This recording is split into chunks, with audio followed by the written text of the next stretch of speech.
APS-C normal telephoto photography, and with normal telephoto I mean your typical 70-300 photography, because then you have the 150-600, 200-600. You have so many options in the super telephoto photography, but this is not the conversation that we are going to have today, despite the fact that I have the 150-600 in the background.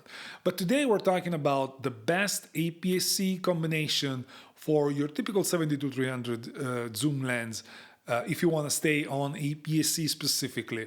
And my video is going to be about what Fuji can get you with the XH2, XH2S, and the 70-300 millimeters that you see over here, and the Sony A6700 with the 70-350 that you see over here.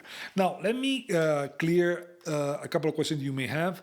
I'm ruling out Nikon just because Nikon didn't produce anything recently with APS-C that is worth being mentioned, and their APS-C lenses lineup is limited. And I'm ruling out Canon because despite having a very good camera like the R7, the APS-C specific lenses lineup is still lagging behind the competition that they have for both Fuji and Sony. So that's the reason why I'm ruling those options out. That being said, we're going to focus this video, this comparison. It's not going to be a review. I reviewed both lenses. You're going to find the links in the description, and I reviewed the XH2 and I made several videos on the XH2S specifically, while I still have to push a review out of the A6700, which is going to come soon, but I'll update the description if that video has been pushed out. I will also update the description under this video. So what this video is going to focus on is my experience on using both combinations for both landscape and wildlife photography. Because yes, the 70-300 is not the first thing that you think of is not wildlife, but if you think about the conversion with the APS-C, your 70-300 is basically 100 to 450, 105 to 450, and in the case of Sony, that is also 50 millimeters longer on the telephoto end, which means it gets up to 525 millimeters of focal equivalence, which is not huge, but it gets pretty close to what a wildlife lens can be. And as you can see, we're not talking about two huge Canons, we're talking about two pretty normal telephoto lenses that won't break the bank and won't break your back in your backpack. So this is what this video is going to be.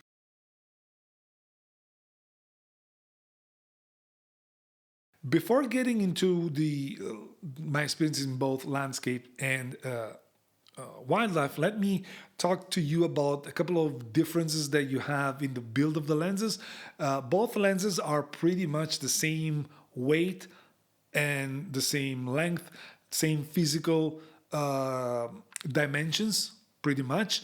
The difference is that once you zoom in to 300 millimeters or 350, they both extend, but the Fuji extends more than the Sony.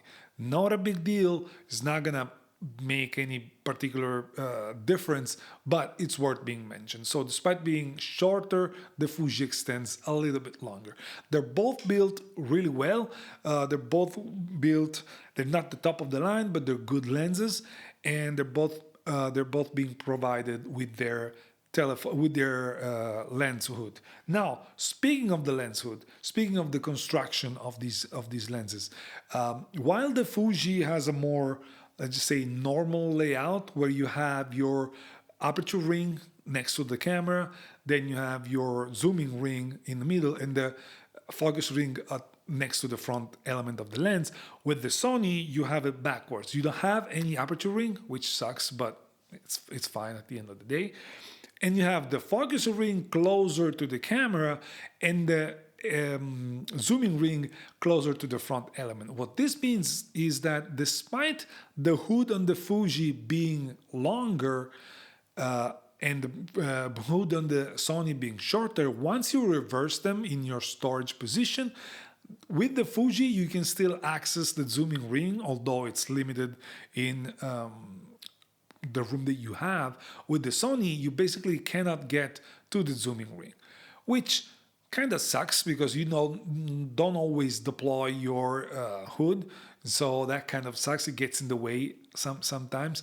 Not a big deal, but worth being mentioned. One of the things is that with the Fuji, you have a focus range limiter that you don't have on the Sony, while on the Sony, you have an autofocus manual focus switch that you don't have on the Fuji. You can lock the lenses both at 70 millimeters for storage so that they don't creep out while you're walking. And other than that, lenses are very, very similar in sizes, dimensions, and weight.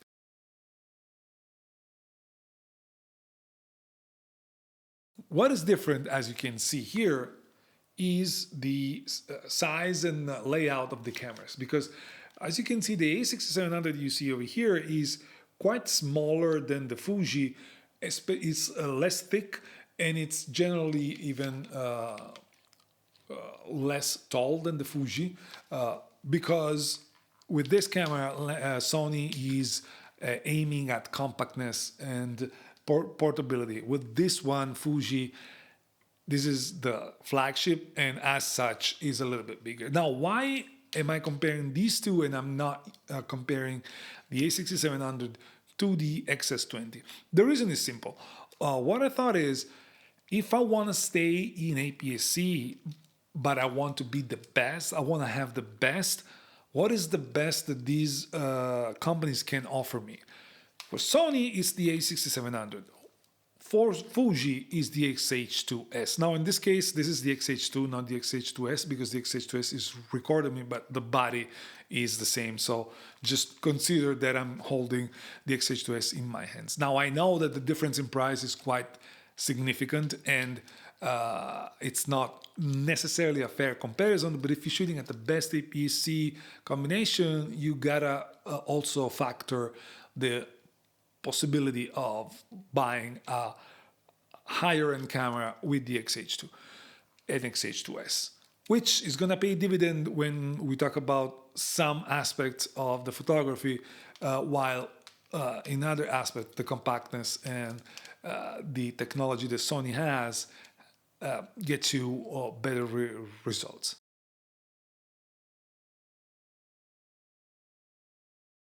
When it comes to landscapes, both combinations are great.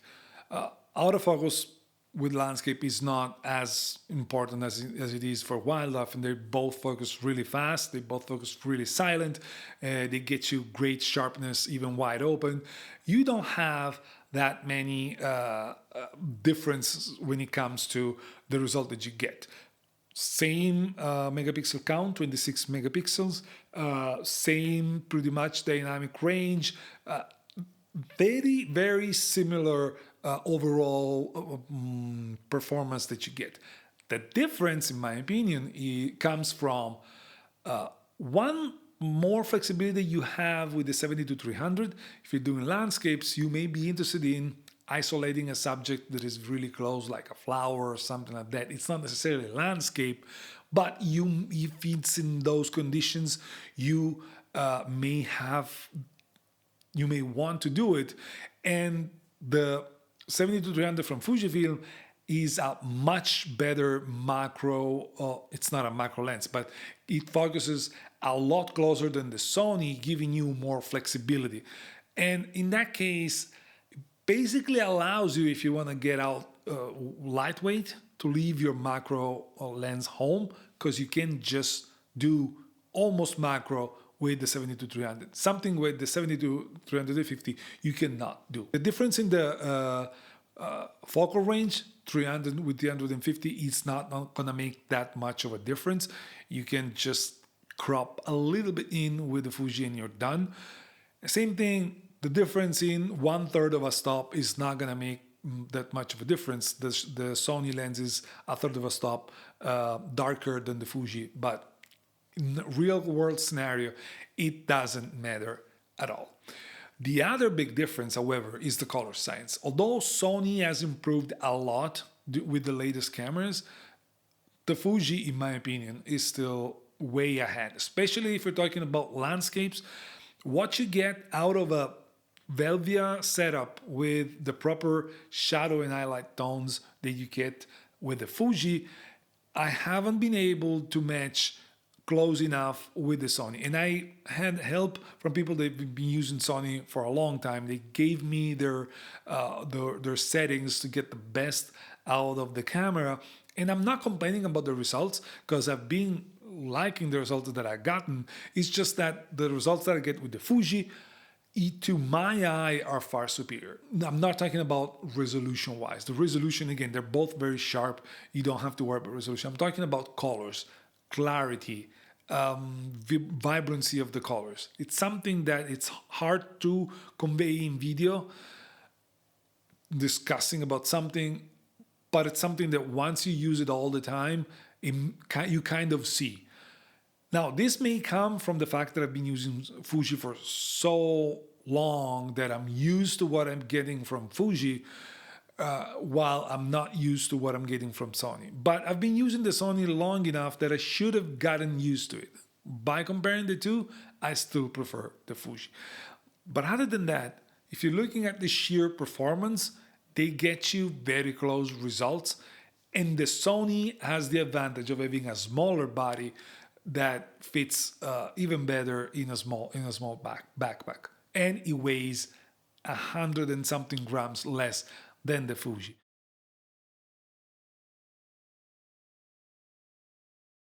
Where you see the most of the differences between the two setups is in wildlife photography, because wildlife photography is a different beast compared to landscapes.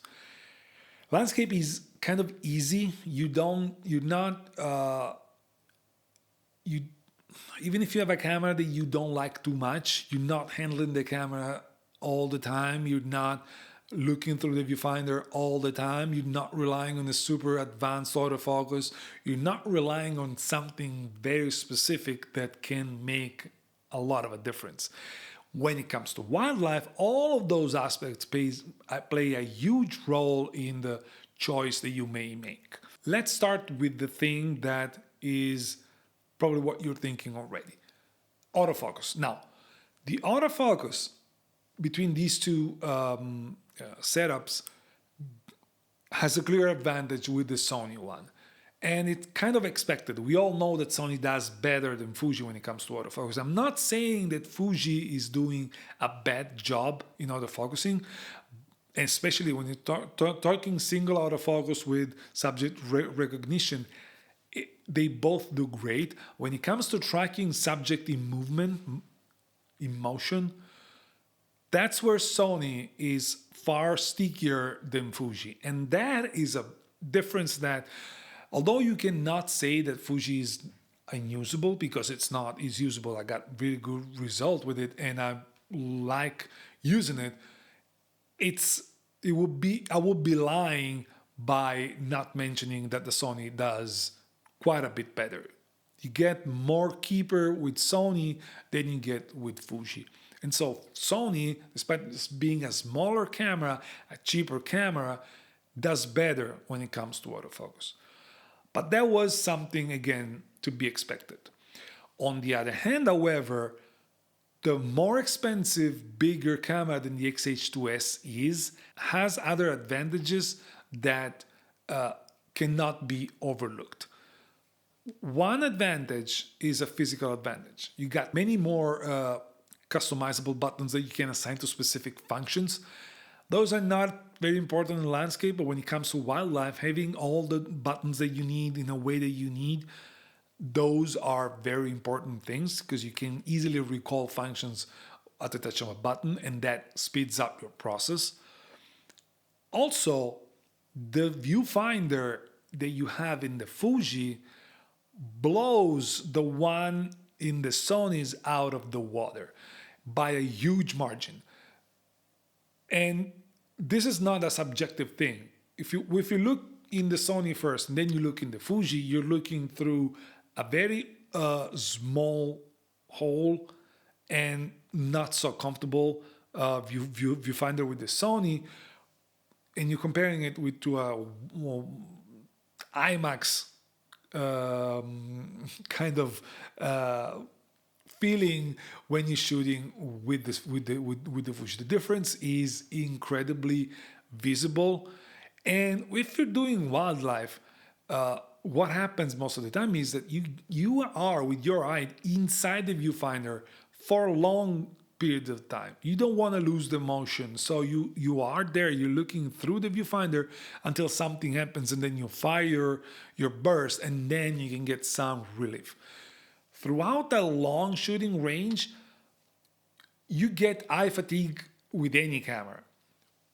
But while the Fuji allows you to use the camera anyways without too much of an eye fatigue, with the Sony, the eye fatigue creeps in immediately. There's a difference that is immediately noticeable. When I'm shooting with the Sony through the viewfinder, I get tired immediately. When I shoot with the Fuji, that comes in later. It comes in at some point because you're still looking through a small window, but it happens way later with Fuji. This means that you're not drawn to get away from your camera just to get some eye relief and then looking back, which may lead you to losing a moment. With the Fuji, you can look through it for a longer period of time without any issue. But the most important difference that you get between the XH2S and the A6700 is the rolling shutter. The XH2S is a stacked sensor. And being a stacked sensor, you get a much better readout speed of the sensor.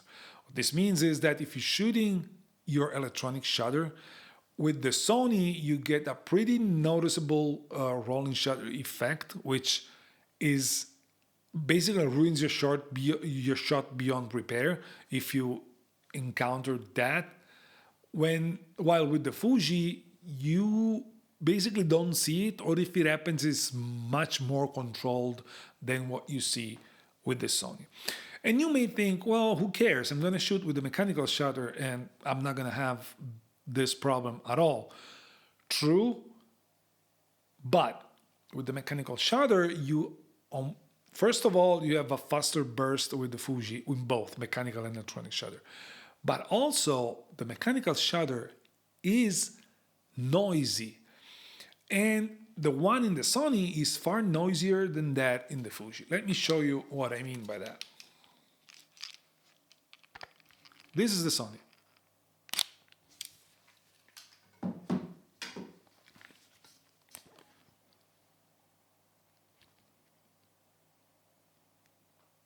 This is the Fuji. You can barely hear the Fuji, and they were both the mechanical ones. You can barely hear the Fuji. You definitely can hear the Sony. And if you're shooting wildlife, depending on the distance, depending on what it is, your subjects may hear that sound. They may get not attracted, but they may get scared by that sound. They may make them more vigilant, and then they see you and they're probably going to fly away or run away. And this has happened to me. I was shooting with the Sony, and I was shooting at the Raptor almost very far away. You could say very far away. And it was looking whatever. The moment I started shooting with the mechanical shutter, it immediately heard it and looked at me directly. I could see it. It was a very weird feeling. It was like, hey, I saw you. With the Fuji, this doesn't happen. And with the Fuji, you can rely on the electronic shutter to be completely silent and have basically no rolling shutter, while with the Sony, you definitely can't. If you're shooting a bird that is flying towards you and it's not like those super fast birds where the rolling shutter effect is going to show, but if you're shooting big birds, this is not going to be an issue if you're against the blue sky. But as soon as there's something in the background that is supposed to be straight, you will see everything being kind of going sideways. That ruins your shot. Another important thing to consider when it comes to wildlife photography is that the XH2S allows you to have a blackout-free experience in your viewfinder thanks to the stacked sensor, but also it allows you to have, when you're using the electronic shutter, a pre-shot capture. What this means is that while you're shooting, while you're focusing, the camera is constantly recording the images as the frames while you have your button half pressed. And what happens is that something happens, you then press the button, but you're always late, okay? It has happened to you, you know that, you know what I mean. You're always late. With the pre-capture, what happens is that you get the shots after you press the shutter, but a number of shots before you press the shutter. So what this happens is this basically cancels the lag that you have between the moment you see something and the moment you start shooting. It also allows you to shoot less, because if you didn't have this option, you sometimes just shoot your burst because you don't know if something's happening. It looks like it's happening, so you start shooting. When you have the option of getting the pre-capture, you think something is happening. You're holding on to your button, and then you shoot as soon as something happens. You know you're not missing that because the camera has already done that for you. That is something that is worth being mentioned, and it's probably worth a lot of money. So you gotta pick your poison. With Fuji, you get less performance when it comes to autofocus, but a much better shooting experience on one hand. With the Sony, you get a far worse shooting experience, but a better autofocus that gets you more keepers.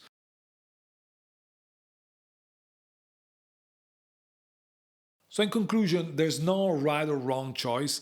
They're both great options, and granted, with the Fuji you spend a lot more because the lenses kind of cost pretty much the same, and sometimes you get better deals with the Sony lenses because they get on sale much more frequently than Fuji. So you spend, let's just say, roughly $1,000 more, €1,000 more with the Fuji setup. But on the other hand, you get a better, at least in my opinion, a better color science, a better shooting experience overall, because the Fuji is a better camera from a design standpoint, from a handling standpoint. It's a much more usable camera. On the other hand, with the Sony, you save $1,000, you save a few grams and some size, and you get a better autofocusing system.